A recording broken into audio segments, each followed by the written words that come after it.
안녕하십니까. 여러분들 새해 복 많이 받으시고 더 건강하시고 또 하시는 일, 계획하시는 일들 모두 크게 형통하시기 바랍니다. 오늘 내용은 운동으로 좋아지는 허리는 없고 허리 통증은 좋은 자세로 좋아지는데 좋은 자세, 그다음에 좋은 걷기, 좋은 자세로 누워있기, 쿠션 넣고 누워있기 뭐 이런 걸 하면서 허리 통증이 점점 좋아질 때 이제 차츰차츰 몸의 건강을 위해서 운동을 해야 될 때가 있지 않겠습니까? 그때 하는 게 바로 아픈 허리 백년 운동 2단계인데요.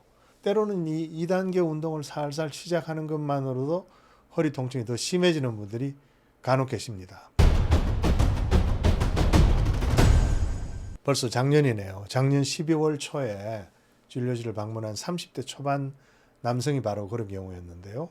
이 친구는 제가 아주 기억에 남는 것이 두 가지인데, 하나는 작년 3월에 진료실을 처음 찾았을 때, 초진 환자로 왔을 때 이미 백년허리 개정판을 완전히 통달해서 읽고 와가지고 저를 아주 깜짝 놀라게 했습니다. 그래서 제가 의무 기록에다가도 예습을 많이 하심 이렇게 적어놓기까지 했던 친구입니다. 그리고 또 하나는 집에 자가용 MRI가 있는지 조금만 아프거나 조금 좋아지거나 하면 바로 어디선가 허리 MRI를 찍어가지고 왔어요. 그래서 지난 3월에 왔을 때 이미 많이 좋아져서 오신 상태였고, 그러고는 7월에 또 MRI를 한번 찍어왔는데 보니까 5번, 6번 디스크 탈출이 꽤 크게 있던 게 많이 줄어들었습니다. 그러고는 이제 작년 12월 초에 이 살살 이제 2단계 운동을 시작했는데, 하는 동안에 그전에는 오른쪽 다리에 방사통을 느꼈는데 이제 왼쪽 엉덩이가 조금 화끈거린다, 운동할 때. 그런 이야기를 해서 이제 MRI도 다시 찍어봤는데 당연히 탈출된 디스크는 점점 더 좋아지고 있고 특별한 이상 소견은 없는 상태였습니다. 이런 경우는 왜 통증이 더 심해지느냐 하는 거죠. 또 그러고 우리가 어떻게 대처를 해야 되느냐 하는 겁니다.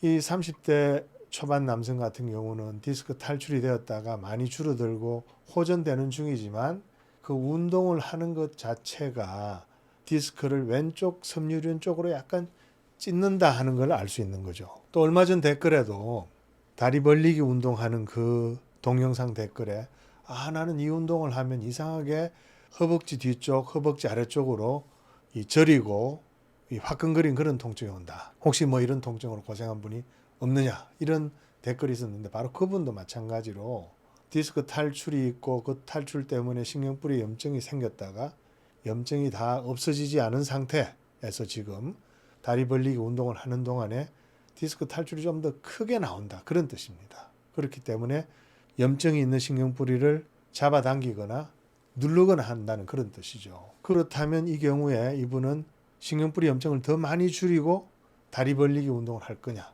즉 소염제를 먹거나 스테로이드 주사를 맞고는 다리 벌리기 운동을 계속 해야 될 거냐, 아니면 운동 자체를 바꿔야 되느냐 하는 그런 갈림길에 서게 되는데요. 저는 당연히 후자라고 봅니다. 이분이 다리 벌리기 운동을 할 때 디스크 탈출이 더 커지는데 그걸 못 느끼도록 염증을 없애버리면 디스크는 더 찢어져서 탈출이 되는데 그걸 모르고 계속 나쁜 운동을 할 거라는 거죠. 그래서 운동을 바꿔야 됩니다.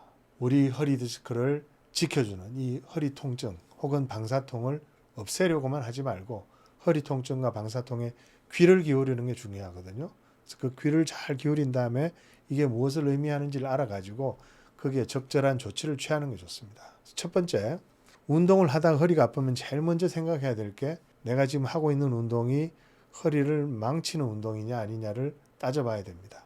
백년허리 개정판 12장에 맨 뒤에 보면 세 가지 하라와 세 가지 마라가 나오는데 하지 마라라고 하는 세 가지 운동에 해당되는지를 찬찬히 살펴보시고 허리 근력 강화를 너무 강하게 한다든지 혹은 허리를 구부리는 스트레칭을 한다든지 골반을 돌리는 스트레칭을 한다든지 혹은 하지 마라는 아니지만 그래도 조심해라 하는 그런 운동들도 몇 개 있는데 그런데 해당이 안 되는지를 먼저 잘 살펴봐서 그런 운동들이라면 일단 당연히 바로 중지해야 됩니다. 그런데 아픈 허리 백년 운동 2단계는 사실은 허리에 부담이 거의 없는 운동들이거든요. 다리 벌리기 운동이라든지 허리를 꼿꼿이 하고 팔로 잡아당기는 아래로 당기기 같은 경우는 전혀 부담이 없는 운동인데 이런 운동할 때 왜 아프냐는 거죠.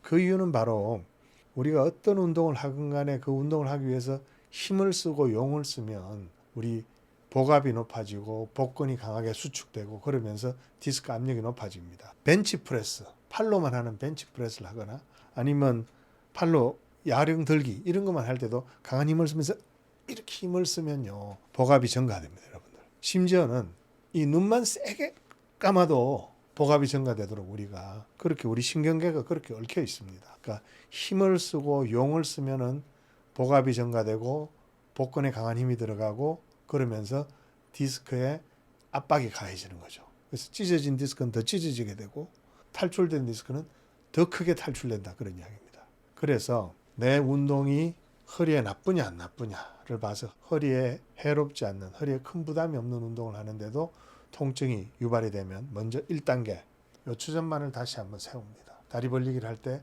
요추전만을 최대한 세워서 다리 벌리기를 해봅니다. 그래도 만약에 더 아프게 된다. 그 말은 요추전만만으로는 디스크가 상처받는 것, 디스크가 더 탈출이 되는 것을 막지 못한다는 뜻이거든요. 그러니까 요추전만을 최대한 한 상태에서 두 번째 단계는 운동 범위를 많이 줄여봅니다. 우리가 하는 대부분의 운동 동작들이 시작을 할 때 하고 끝날 때 힘이 많이 걸립니다. 그래서 시작하기가 힘들고 끝까지 벌리기가 힘든 거죠. 그래서 다리 벌리기를 할 때 한번 벌린 다음에 깔짝깔짝 하는 거죠. 다 오므리고 다 벌리고 하지 말고 그 중간에서 왔다 갔다. 운동 범위를 확 줄여서 해보면 용 쓰는 게 훨씬 줄기 때문에 디스크 손상도 많이 줄일 수 있습니다. 그게 두 번째 단계고요. 이렇게 깔짝깔짝 해도 계속 아프다.